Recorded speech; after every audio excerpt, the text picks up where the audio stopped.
Welcome back to John's Random Reviews. Hello. Right, this is my attempt to fix this MAKITA multi-tool. It's the old DTM51, the one with the lever. You know what I'm talking about, the lever. So a friend of mine, Tim, said, can you try and get a hold of one of these? And I have. And I thought, oh, quick clean, get all that dust out, get all that dust sorted. And it was jammed in. The blade is actually jammed in. That's jammed in. I thought, a bit of WD-40. Sorted. Easy. Tim's going to be stoked. I'm going to be stoked. No, it hasn't really worked out that way. Tim, don't panic. Don't panic. There's always a plan B. Well, I'm still on plan A, but I've always got a plan B. Anyway, so I stripped this tool down. So what the problem was, bought this off eBay, and the seller said that it was jammed in the head. I said, okay, I can deal with that. And it was making a funny noise. What I mean is, it was, what did he say? It was racing or something. It was the revs, like a bloody foot, I don't know. Anyway, so I've actually had the battery on it, and it does that. It's sort of, maybe there's something wrong with the motor, but not thinking about that for now. Forget about that bit. I dug into it a little bit more to find out this. Can you see these little bits of sort of sharp edges there? There's supposed to be 2 pins on there. Hang on, wrong one. Well, they do go on somehow.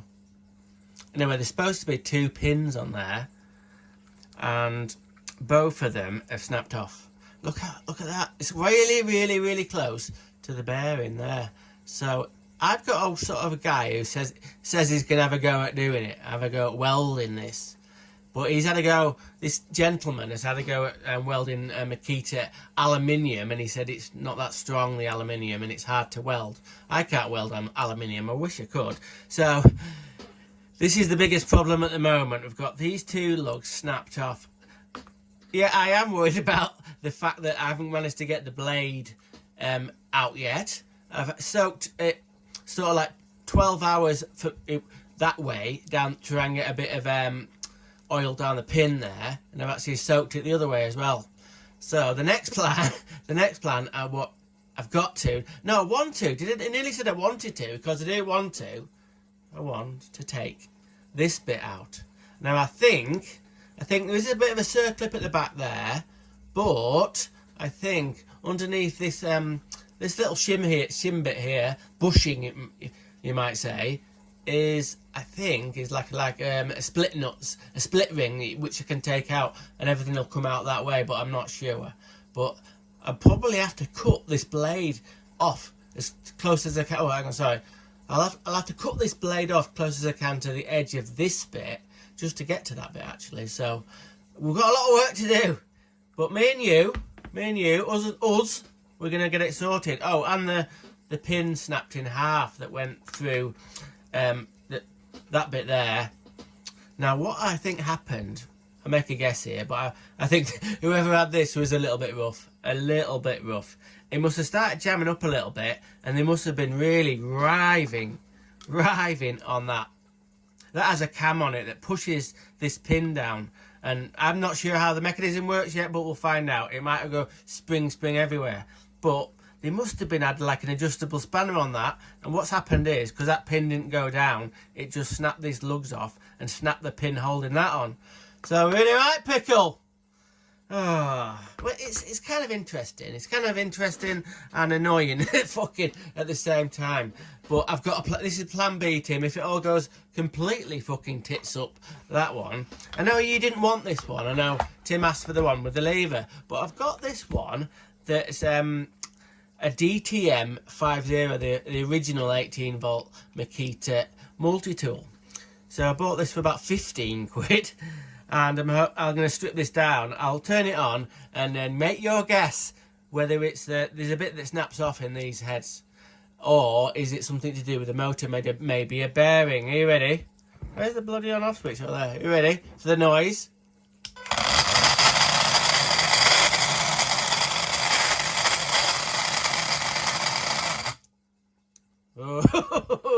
What do you reckon? When I first heard it, I thought it was a bearing back here that was making the noise, but it's not. Something in here.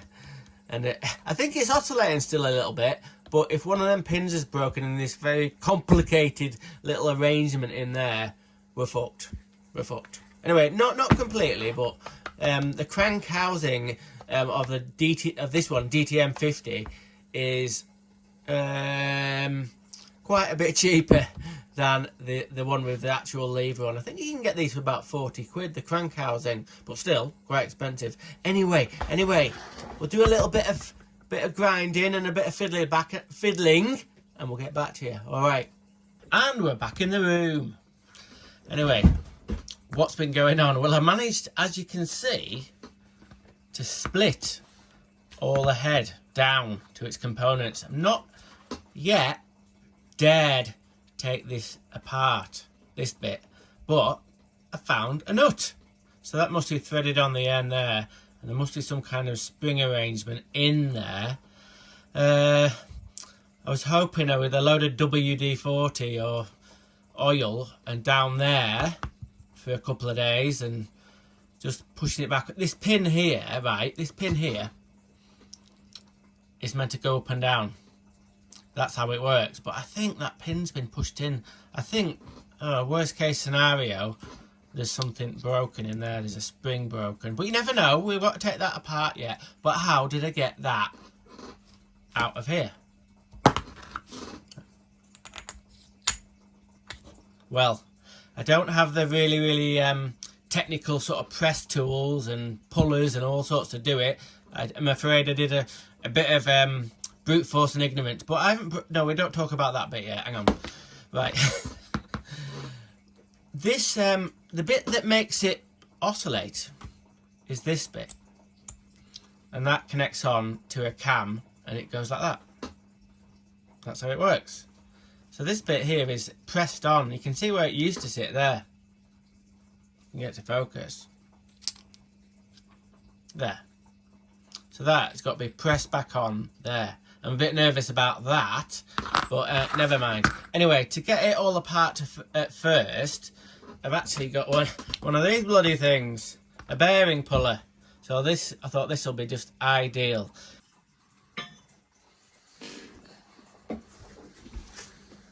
So this is when it all started to go wrong. I started trying to pull a bearing out of there because I'm hoping to get that welded up. And when I was pulling the bearing out, I had the jaws there around this end, and I've snapped a bit off there. Uh-oh. But that bit's not like an area where it needs high strength, so I might be able to get that sort of metal sort of glue stuff to put that back in. It was all very caked in. I've given it a good clean. It was all caked in dirt. So that's ready to go to the welders. And then the next thing we're going to try and do is take this apart and see what's inside. I've not seen any other videos of anyone attempting to get into one of these, so fingers crossed. Are you like me? Shit up hands, and every single day without fail, I get a little cut. So I've got a new one there. This one was a bit funny. Look, that's only that was the old screwdriver bit in there. It actually was all swollen up this morning. Look at the bloody, it looks like a bloody coal miner. Anyway, what have I been doing? Well, I've managed to get the multi-tool sort of crank housing blade attachment bit to bits, and this is the main bit of it.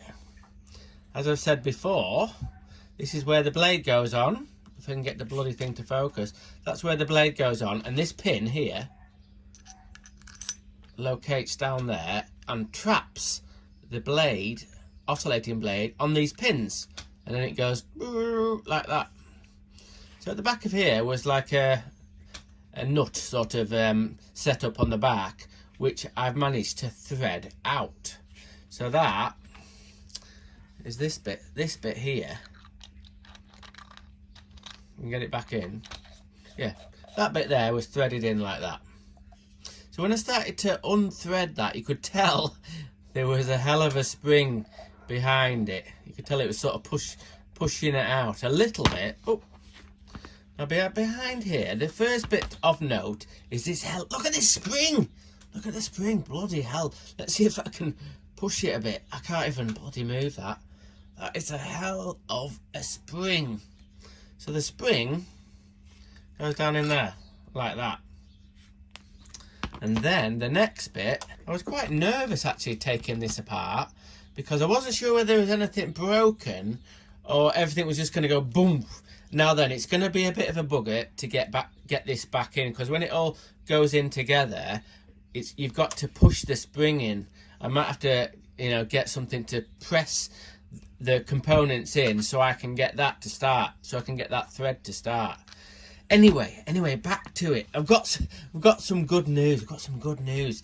Nothing is broken in all these components, and hopefully gonna get it all back together and working. I've identified what was wrong with it and what it was mainly. This is sort of like a warning, or sort of like some help for people out there that's got this kind of MAKITA multi-tool, which is the DTM51, the one with the pin like that. Now what I think's happened is the person who's had this tool is left it kind of like that, sort of the body's down there, and I can tell you that definitely there's water got down there, quite a bit of water got down there, and you get a little bit of dust getting down there as well. It's not meant to get sort of that much dust, because obviously when you have the locking nut on like that and with the blade on it, you shouldn't get any dust, but you're bound to get a little bit of dust. So inside here, when I took this apart, it was all packed with bits of dust, but also rust. The whole thing had rusted up. That was rusted up in the back of there, and it was all jammed. What the crack is, it was all jammed up and not working. When I first took this to bits, I couldn't figure out how it was actually operating. This is the main bit that makes it work. Now then, this is in its component bits. It's split. It's probably going to be easier to show you how it works when this is all sort of back together. This is the part of the tool that grips the pin. Now, how does it do it?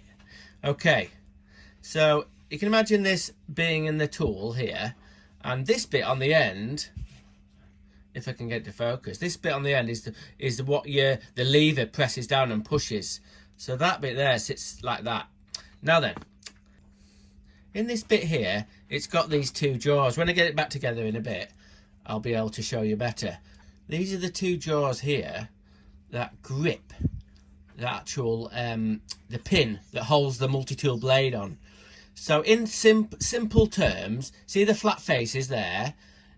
Inside here, let's take that out. Inside here, can you see that sort of that end of that barrel thing there, or whatever tube?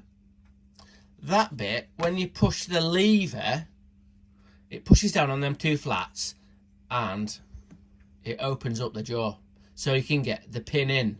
And then when you release the lever, it makes these go doop, back together, and it grips onto that. It grips onto the pin. Let's see if I can. So you can imagine it opens up. It makes it so you can get this pin in, and then when you release the lever, it kind of grips it like that. So that stops the multi-tool blade moving. So I'm stoked. I've got it all to bits. I've got all the components to bits there, and I've given everything a good clean up. I probably should have shown you all. Everything was all covered in rust and dust, and it was totally jammed.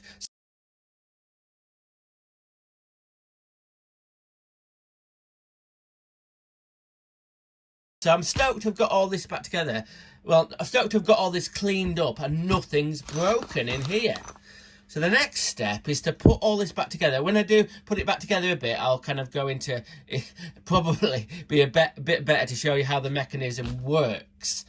But we've sussed it. Now the crank housing, the aluminium crank housing, is currently at the aluminium welder to get welded up. Now he said he said, right, it's either going to work all right, or it's the aluminium housing for all this gubbins is going to be like a pool of aluminium on the workbench, and it's going to be absolutely knackered. So fingers crossed. I said I've got every confidence in the bloke. So I've given this all the controls a bit of a clean up, so that's looking better. The actual motor side of it looks all right. Remember me saying that it was kind of hunting and it wasn't working, wasn't really, they're now making a funny noise. This could be the next problem, but it looks okay. It doesn't look like it's got too hot. I'm going to maybe put some new brushes on it, but there's not much wear in that bit, so fingers crossed. Anyway, it's ongoing. It's ongoing. I'm going to put a little video up right now about how I clean the clamshell. Let me just move this out of the way a minute. We'll go into that a little bit. Crikey Bobs, this doesn't get used very often. It's the old 36 volt MAKITA power washer. But what am I using it for? Well, the plan is, instead of putting these bits of multi-tool bits and clamshells, look at all the dust in there. I'm going to try and power wash them off. Look, there's my missus inside. So what we're going to do is going to chuck them in the bucket. Like that. And we're going to give them a power wash. I've got this on number 1 at the moment, and I've got one of them heads that does like a swirly action, so we'll see how we get on.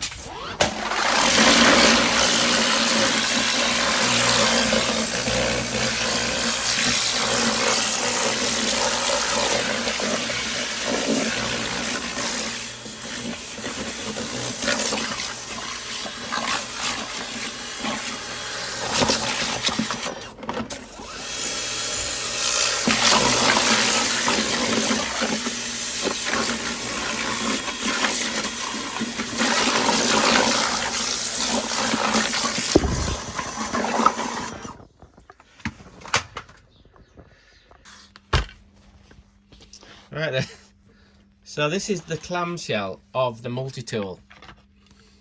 Obviously I've still got some paint on it like that, and I've got to get that off, but I think it's, after the power wash it had, I think it's pretty clean. This could be the future of John's tool cleaning with his MAKITA. Looks like there's been some green paint that's got, must have dripped some green paint on there. I've got to get that off, but all the components are all pretty clean, so we can rebuild it up. Only rebuild it, obviously, if we can get all the components back together and the welding done.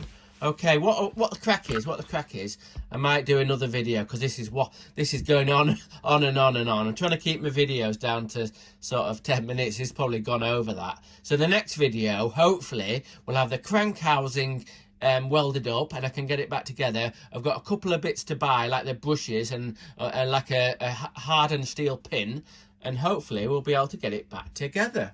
Okay, bloody hell, random is rad. Rock on.